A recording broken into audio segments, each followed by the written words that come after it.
The footage you are watching is experimental.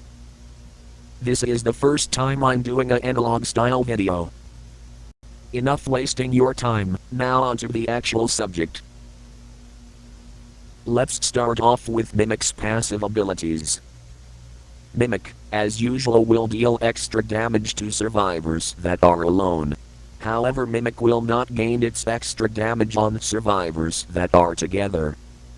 Now this is where reworks begin. Mimic's base damage increases from 15 to 24, at the cost of no longer gaining damage per survivor killed. Mimic's chase theme is no longer radius based, instead it will only play upon looking directly at Mimic, or survivor being attacked. Mimic will be able to see the footsteps of survivors that are 40% health or below. Now, for the most important passive ability that will replace the damage ramp up, and replace some of Mimic's active abilities.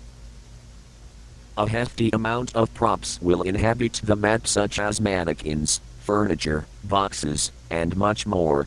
This will all tie in with his first ability, replacing Elder Ascension. Mimic's first ability will allow it to be able to replace and hide as any prop on the map. While hiding, you can swap to any nearby prop, taking its place instead, with a cooldown of 2 seconds per swap. This will be your only way of moving while hiding. When you stop hiding, you remain invisible for 1 second, are unable to attack, and make an audio cue for any survivors nearby. Successfully hitting a survivor when exiting hiding will inflict them with 30 bleed damage over the course of 7 seconds. Now for the second ability.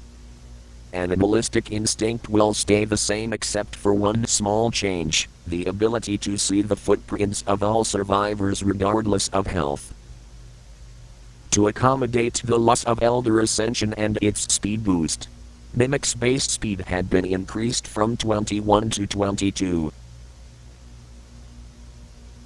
If you'd like to add on to this subject and/or give your opinion on the rework, please leave a comment below. I've never done game balancing before, but I believe this moveset would be more accurate to the source material. If you disagree, I'd like to know your reasoning on why. I don't know how to end this video.